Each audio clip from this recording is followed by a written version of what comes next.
बिस्मिल्लाहिर्रहमानिर्रहीम। अस्सलाम वालेकुम students, my name is Mohammad Usman Salim.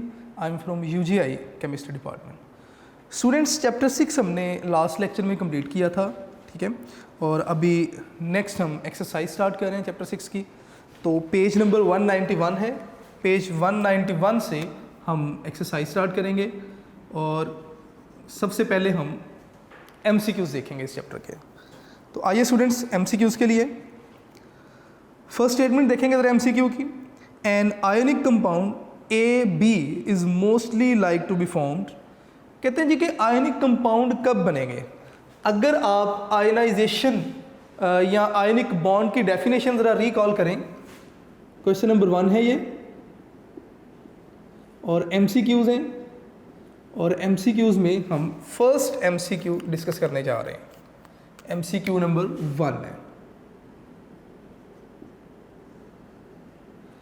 Dear students, ionic bond जब हमने डिस्कस किया था तो हमने कहा था जी कि आयनिक बॉन्ड केटाइन और एनाइन के दरमियान बनेगा। केटाइंस जो हैं इनकी आयनाइजेशन एनर्जी लो होती है और एनाइन की इलेक्ट्रॉन अफिनिटी हाई होती है। तो अगर इस तरह की ऑप्शन है तो आप उसे टिक करेंगे। और अगर आप ऑप्शन बी देखेंगे तो ionisation energy of a cation है यहाँ पे जो है वो लो होगी और इलेक्ट्रॉन अफिनिटी ऑफ बी जो है वो ज़्यादा होगी। अगर आप आयनिक बॉन्ड की डेफिनेशन देखें कि आयनिक बॉन्ड क्या है, किस तरह के दो एटम्स के दरमियान या आयंस के दरमियान बनता है, तो बिल्कुल सेम उन्होंने डेफिनेशन लिखी है। तो बेटे फर्स्ट MCQ का आंसर जो है वो आपके पास बी होगा। तो मैं यहाँ पे ऑप्शन लिख दूंगा जी, बी ऑप्शन है जी। सेकेंड MCQ देखेंगे। The number of bonds in nitrogen molecule is 1। Triple bond है बेटे नाइट्रोजन मॉलिक्यूल में। सबसे पहले तो हमें ये बात पता होनी चाहिए कि नाइट्रोजन जो है इनमें ट्रिपल बॉन्ड मौजूद होता है दो नाइट्रोजन्स के दरमियान। अब ट्रिपल बॉन्ड है तो ओबियसली एक सिग्मा बॉन्ड होगा और 2 पाई बॉन्ड होंगे। तो 1 सिग्मा 1 पाई, 1 सिग्मा 2 पाई। तो बेटे यही आपका आंसर होगा। सेकेंड MCQ का आंसर होगा बी ऑप्शन, 1 सिग्मा एंड 2 पाई। तो MCQ number 2।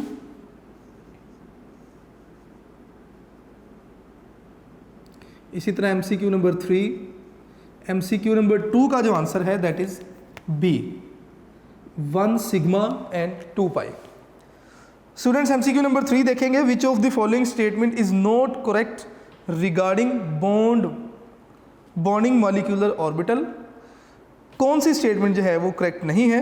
Bonding molecular orbital possess less energy than atomic orbitals from which they are formed. ये स्टेटमेंट करेक्ट है। आपने इनकरेक्ट स्टेटमेंट बतानी है। अगर आपको याद हो MOT हमने डिस्कस किया था। हमने कहा था जी कि एटॉमिक ऑर्बिटल्स जो हैं जब ये मिलते हैं, दोनों तरफ से एटॉमिक ऑर्बिटल्स मिलेंगे और जब ये एटॉमिक ऑर्बिटल्स मिलेंगे तो 2 तरह के ऑर्बिटल्स बनेंगे आपके पास। एक ये आपके पास BMO होंगे और ये ABMO। ये बेटे एनर्जी है, अपवर्ड इंक्रीज हो रही है एनर्जी। अगर आप देखें तो एटॉमिक ऑर्बिटल्स के लिहाज से बॉन्डिंग मॉलिक्यूलर ऑर्बिटल्स की एनर्जी कम है, एंटी बॉन्डिंग मॉलिक्यूलर ऑर्बिटल्स की एनर्जी ज़्यादा है। तो पहले वाली ऑप्शन तो उन्होंने ठीक लिखी है, यानी कि ये करेक्ट है। हमें इनकरेक्ट बताना है तो इट मीन्स कि ये हमारा आंसर नहीं होगा। नेक्स्ट ऑप्शन देखेंगे। Bonding molecular orbitals have low electron density between the 2 nuclei. ये बेटे ऑप्शन जो है वो इनकरेक्ट है, तो इसे ही आप टिक करेंगे। आपका जो थर्ड MCQ का जो है वो आंसर है दैट इज़ बी। तो यहाँ पे हम आंसर लिखेंगे बी। नेक्स्ट देखेंगे बेटे MCQ number 4। Which of the following molecule has 0 dipole moment. अब डाइपोल मोमेंट को हमने बड़ा डिटेल में डिस्कस किया था। मैंने आपसे कहा था कि ज्योमेट्री को भी आप गेस कर सकते हैं with respect to dipole moment. आपने इन सब में से देखना है कि कोई ऐसा मॉलिक्यूल जिसमें लोन पेयर मौजूद ना हो उसका डाइपोल मोमेंट 0 हो सकता है। अगर आप देखें तो BF3 और CHCl3 या BF3, हाँ जी बिल्कुल ठीक है, BF3 और CHCl3 ये ऐसे मॉलिक्यूल्स हैं जिनके सेंट्रल एटम्स में लोन पेयर मौजूद नहीं हो सकता। सेंट्रल एटम BF3 में B है और CHCl3 में कार्बन है। अब लेकिन CHCl3 अगर आप देखें तो ये सेम एटम्स से अटैच नहीं है। कार्बन CHCl3 में सेम एटम से अटैच नहीं है। मैं जो है वो स्ट्रक्चर यहाँ पे ड्रॉ करूँगा, ज़रा बेटे देखिएगा। CHCl3 की अगर हम बात करें तो मैं इसको इस तरह लिखूंगा जी, चलें आसानी के लिए फ़िलहाल मैं इसी तरह लिख देता हूँ CHCl3। अगर आप देखेंगे पार्शियल पॉजिटिव, ये भी partial positive, partial negative, partial negative, partial negative. अगर आप डाइपोल मोमेंट्स या बॉन्ड मोमेंट्स की डायरेक्शन बनाएंगे और उनका नेट इफेक्ट लेंगे तो वो ज़ीरो नहीं होगा। लेकिन BF3 अगर आप देखेंगे तो ये बेटे आपके पास ट्राइंगुलर प्लेनर शेप है, और मैंने आपसे, अगर आपको याद हो, मैंने आपसे कहा था कि ऐसी डायग्राम्स या ऐसी ज्योमेट्रीज जिन्हें आप नेम दे सकें, जैसे टेट्राहेड्रल है लेकिन सेम एटम्स के साथ, जैसे अगर यहाँ पर भी क्लोरीन होता, कार्बन के साथ सारे एटम्स सेम होते, तो इस केस में डाइपोल मोमेंट ज़ीरो हो जाता है, क्योंकि हर बॉन्ड मोमेंट एक दूसरे के इफेक्ट को कैंसिल आउट करते जाते हैं, ठीक है। लेकिन एक एटम चेंज हो गया, अब ये दो तो एक दूसरे के बॉन्ड मोमेंट को कैंसिल आउट करेंगे, लेकिन इनका बॉन्ड मोमेंट जो है वो कैंसिल आउट नहीं होगा, तो इस वजह से डाइपोल मोमेंट ज़ीरो नहीं था। अगर आप BF3 को देखेंगे तो BF3 में बेटे आपके पास ये स्ट्रक्चर होगा, ठीक है, और ट्राइंगुलर शेप है, सेम एटम्स अटैच हैं, तो इट मीन्स कि यहाँ पे डाइपोल मोमेंट ज़ीरो होगा। तो आपका फोर्थ जो MCQ है इसका आंसर होगा जी D। तो मैं यहाँ पे लिखूँगा जी बेटे फोर्थ MCQ, और इसका जो करेक्ट आंसर होगा that will be D option. MCQ number 5 देखेंगे, which of the hydrogen halide has the highest percentage of ionic character. अब आयनिक करैक्टर, परसेंटेज आयनिक करैक्टर अगर आपको याद हो तो मैंने आपसे कहा था कि ये डिपेंड करता है इलेक्ट्रोनेगेटिविटी डिफरेंस पे। इलेक्ट्रोनेगेटिविटी डिफरेंस जितना ज़्यादा होता जाएगा, परसेंटेज करैक्टर भी उतना ही ज़्यादा होता जाएगा। अगर आप हाइड्रोजन हेलाइड देखें तो सबसे ज़्यादा जो इलेक्ट्रोनेगेटिविटी वैल्यू है वो फ्लोरीन की है। इसका मतलब HF मॉलिक्यूल में जो इलेक्ट्रोनेगेटिविटी डिफरेंस है वो सबसे ज़्यादा होगा, तो इसलिए जो आयनिक परसेंटेज आयनिक करैक्टर है वो HF का सबसे ज़्यादा होगा। तो बेटे आपके पास MCQ नंबर 5 का आंसर होगा जिससे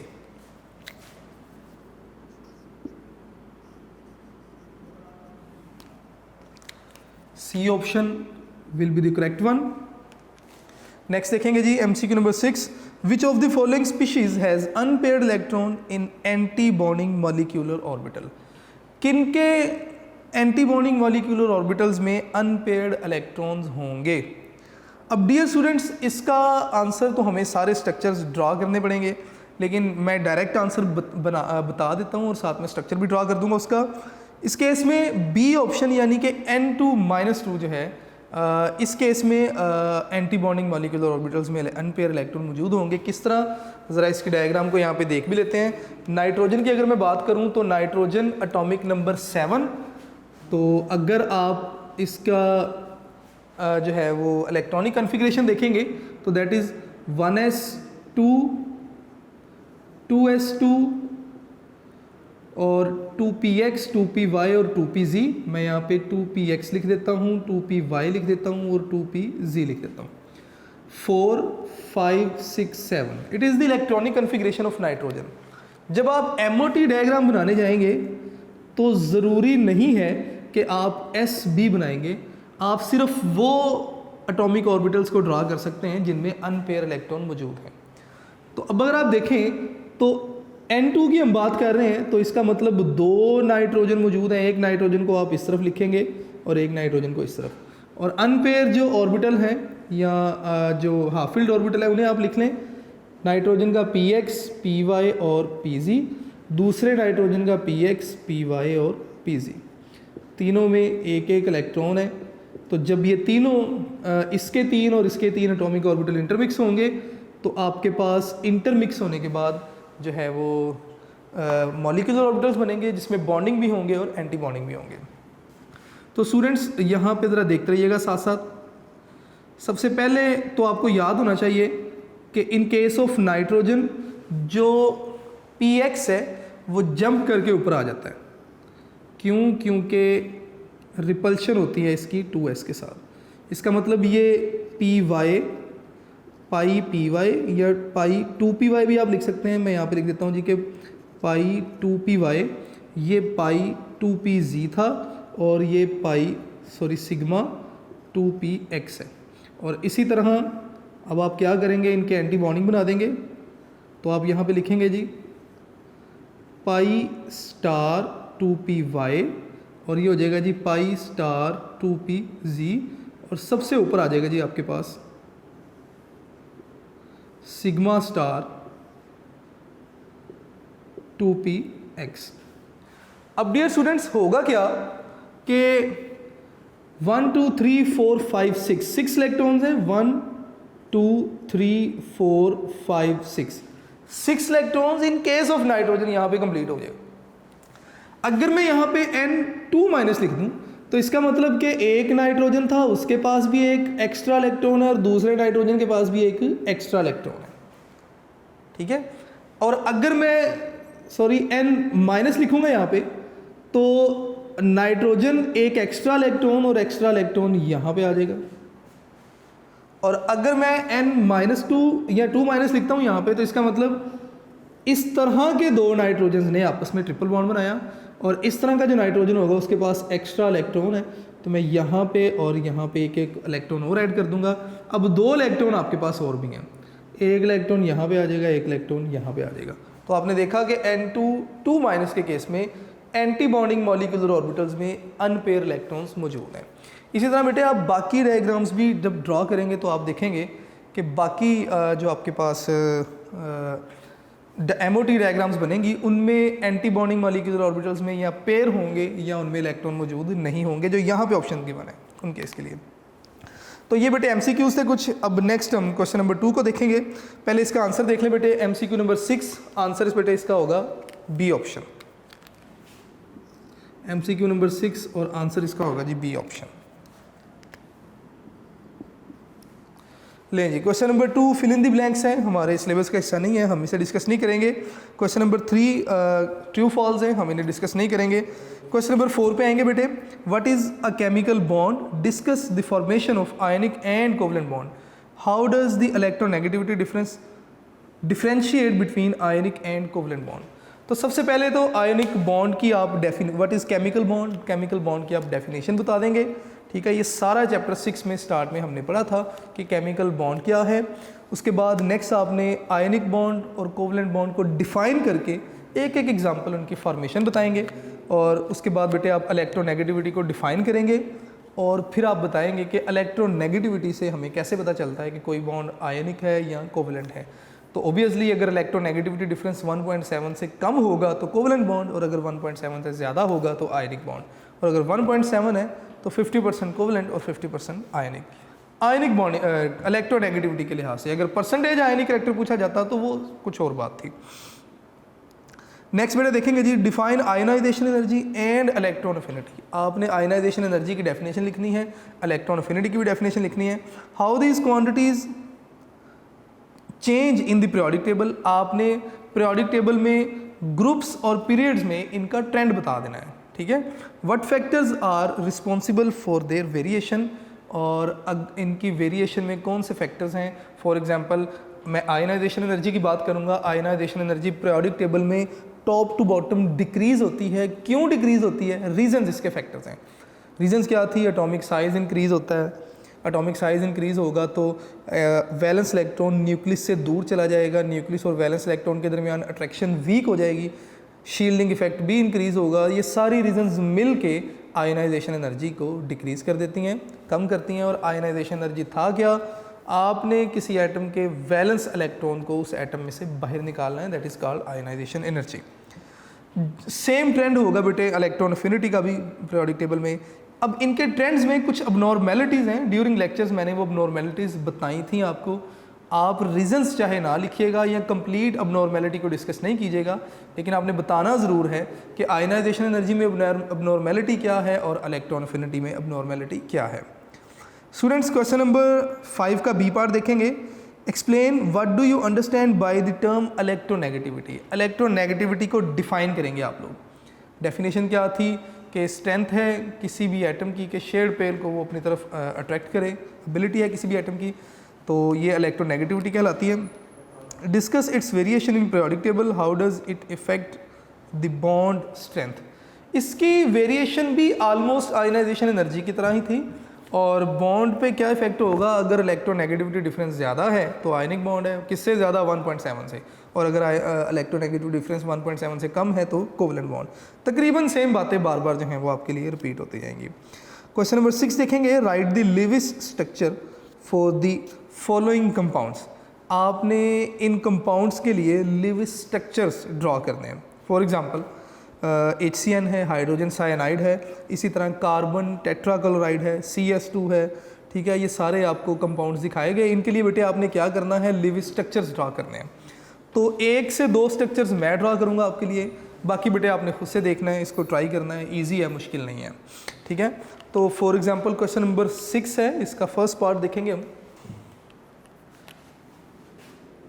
डियर स्टूडेंट्स, क्वेश्चन नंबर 6 और इसका पार्ट 1 हम डिस्कस करेंगे। और पार्ट 1 में आपने करना क्या है, आपने लिविस स्ट्रक्चर ड्रॉ करना है HCN का, हाइड्रोजन साइनाइड का, ठीक है, that is hydrogen cyanide.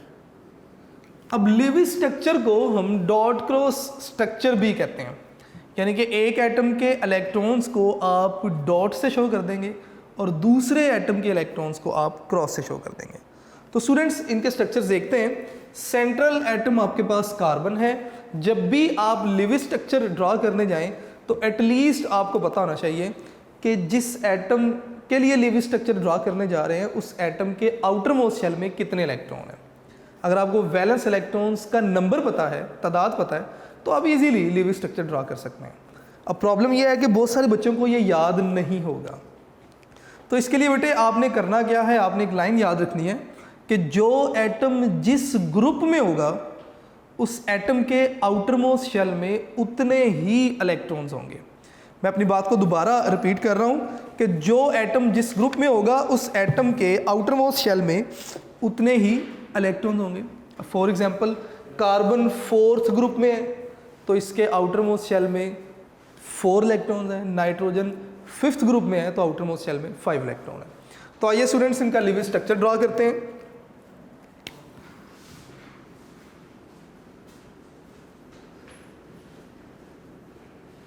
Lewis structure बेटे HCN का, दैट इज कार्बन। आपने कार्बन के वैलेंस इलेक्ट्रॉन को लिखना है। आप चाहे क्रॉस बना के लिख लें, चाहे डॉट बना के लिख लें, आपकी मर्जी है। तो मैं यहाँ पे वैलेंस इलेक्ट्रॉन को डॉट से शो करूँगा। अब मुझे ये भी पता है कि कार्बन का ट्रिपल बॉन्ड होगा नाइट्रोजन के साथ, तो मैं बाकी 3 इसके जो इलेक्ट्रॉन्स हैं मैं उन्हें डॉट से यहाँ पे ही शो कर दूँगा क्योंकि इनकी पेयरिंग मैंने शो करनी है। नेक्स्ट बेटे एटम नाइट्रोजन है, मैं यहाँ पे नाइट्रोजन लिखूँगा। नाइट्रोजन के आउटर मोस्ट शेल में 5 इलेक्ट्रॉन है। 5 इलेक्ट्रॉन है तो अंडरस्टूड है कि एक लोन पेयर होगा और 3 अनपेयर इलेक्ट्रॉन होंगे, क्योंकि अगर 4 इलेक्ट्रॉन होते तो अलग-अलग इलेक्ट्रॉन होते। जब 5वां इलेक्ट्रॉन आएगा तो एक पेयर बन जाएगा। तो यहाँ पे बेटे आप इसका एक इलेक्ट्रॉन्स का पेयर दिखा दें और 3 आप इलेक्ट्रॉन्स इसके हिस्सा दिखा दें। तीसरा जो इसमें एटम है दैट इज हाइड्रोजन।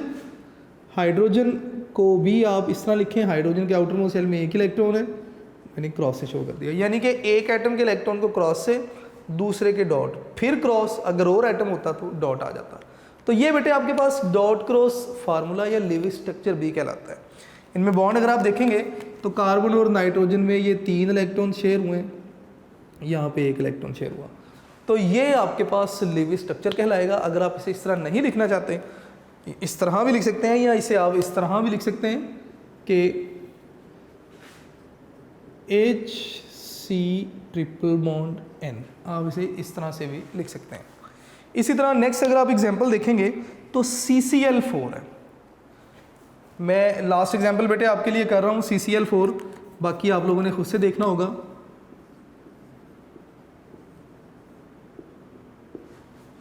CCl4 अगर आप देखेंगे तो सेंट्रल एटम यहाँ पे कार्बन ही है। मैं सबसे पहले कार्बन लिखूंगा।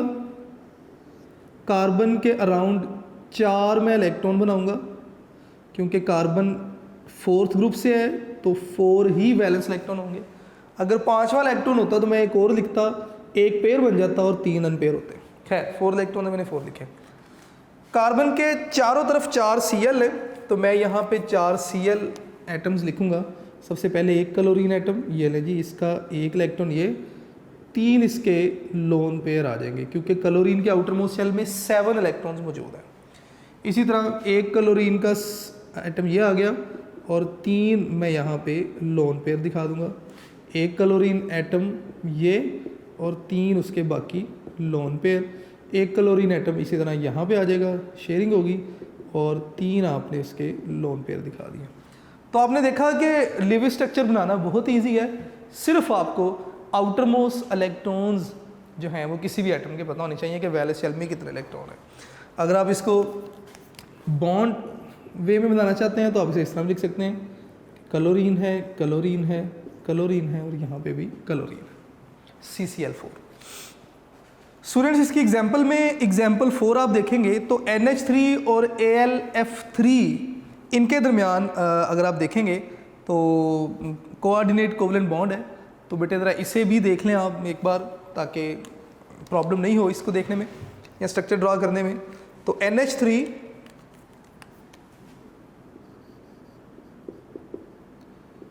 इसने अपना लोन पेयर शेयर किया AlF3 के साथ, और अगर मैं बड़ा ही प्रिसाइज करके लिखूं इसे तो मैं इस तरह भी लिख सकता हूं कि NH3 और लोन पेयर शेयर हुआ एल्यूमिनियम के साथ। अब आपने करना क्या है, दोनों मॉलिक्यूल्स का अलग-अलग, जिस तरह ये मैं डॉट क्रॉस बना रहा था फार्मूले, आप वही बना लें। सबसे पहले हम बात करेंगे जी किसके लिए, नाइट्रोजन के लिए। नाइट्रोजन आउटर मोस्ट शेल में कितने इलेक्ट्रॉन हैं, 5 हैं, एक लोन पेयर है और 3 जो हैं वो अनपेयर है। तो सबसे पहले मैं नाइट्रोजन लिखूंगा, एक इसका ये लोन पेयर दिखा दिया मैंने, ठीक है, और 3 आप इसके अनपेयर इलेक्ट्रॉन बना ले इस तरह। अब दूसरी तरफ इसके साथ आप हाइड्रोजन कंप्लीट करें। ये बेटे हाइड्रोजन, हाइड्रोजन का एक इलेक्ट्रॉन शेयर हुआ, इसी तरह हाइड्रोजन इलेक्ट्रॉन शेयर हुआ, हाइड्रोजन इलेक्ट्रॉन शेयर हुआ। NH3 कंप्लीट हो गया हमारा। अब दूसरी तरफ AlF3 है, एल्यूमिनियम, एल्यूमिनियम थर्ड ग्रुप से है, आउटर मोस्ट शेल में 3 इलेक्ट्रॉन होंगे। तो नेक्स्ट मैं यहाँ पे एल्यूमिनियम लिखूंगा जी। एल्यूमिनियम है, आउटर मोस्ट शेल में 3 इलेक्ट्रॉन है, तो एक इलेक्ट्रॉन मैंने ये दिखा दिया, एक इलेक्ट्रॉन मैंने ये दिखा दिया और एक इलेक्ट्रॉन मैंने ये दिखा दिया, ठीक है। अब होगा क्या कि एल्यूमिनियम ने फ्लोरीन के साथ, 3 फ्लोरीन के साथ बॉन्ड बनाया। फ्लोरीन 7वें ग्रुप में है, आउटर मोस्ट शेल में 7 इलेक्ट्रॉन्स। तो मैं यहाँ पे लिखूँगा जी फ्लोरीन, एक लोन पेयर, दूसरा लोन पेयर, तीसरा लोन पेयर और 7वां इलेक्ट्रॉन जो था वो शेयर हो गया जी। तो बेटा ये फ्लोरीन नेक्स्ट दिखा दिया। अब तीसरा फ्लोरीन आपके पास, ये फ्लोरीन का 7वां इलेक्ट्रॉन और 3 इसके पास लोन पेयर होंगे, वो तीनों लोन पेयर आप यहाँ पे शो कर देंगे। तो अब अगर आप देखें तो NH3 और AlF3 आपने बना लिया।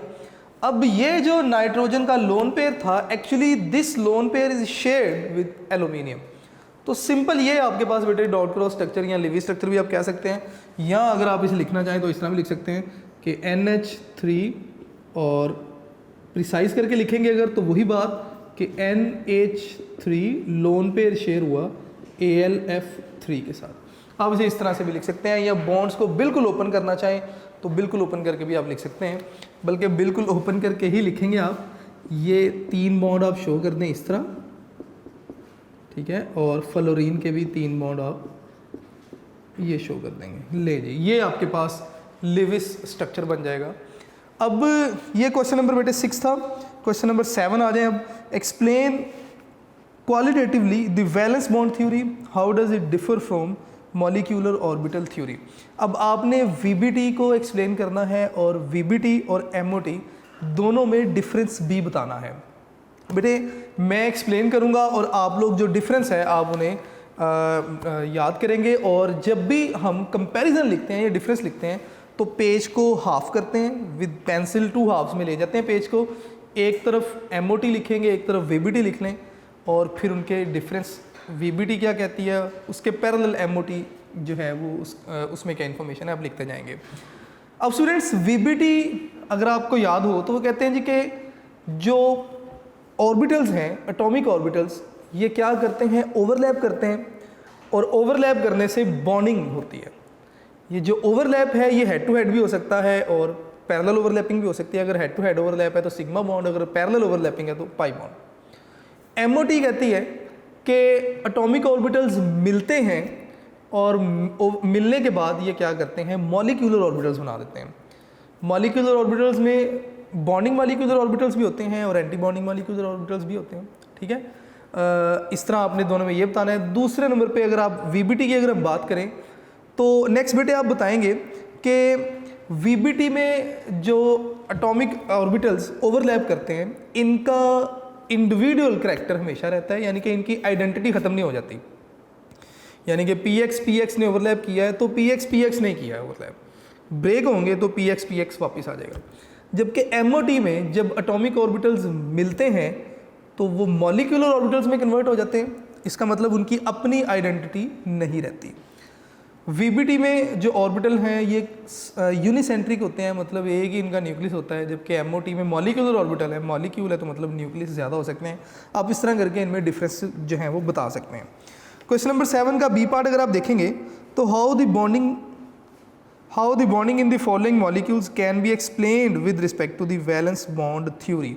आपने इन मॉलिक्यूल्स में वीबीटी के लिहाज से बॉन्डिंग जो है वो एक्सप्लेन कर देनी है। फॉर एग्जांपल क्लोरीन है, क्लोरीन, अब मुझे पता है कि क्लोरीन के वैलेंस शेल में 7 इलेक्ट्रॉन्स हैं और वैलेंस शेल जो इसका है उसमें पी और सब शेल जो है वो इसका वैलेंस सब शेल है। तो अगर मैं क्लोरीन के लिए दिखाना चाहूँ बॉन्डिंग तो बेटे ये मैं साइड रिमूव कर रहा हूँ। क्लोरीन के लिए बेटे मुझे पता है कि NS2 और NP5, ठीक है, NS2 और NP5। अब इसका मतलब ये हुआ कि क्लोरीन का जो वैलेंस सब शेल है that is P sub shell और उसमें 5 इलेक्ट्रॉन मौजूद है। अब P को भी अगर हम ओपन करें तो PX होता है, PY होता है और PZ होता है। PX, PY और PZ। PX में 2 इलेक्ट्रॉन्स हैं, PY में 2 हैं, PZ में 1 है, इसीलिए इसमें टोटल 5 इलेक्ट्रॉन्स हैं। तो अगर आप क्लोरीन के लिए बात जो है वो लिखना चाहें, लेट्स सपोज मैं कहता हूँ जी कि क्लोरीन है, ये क्लोरीन का जो है वो आपके पास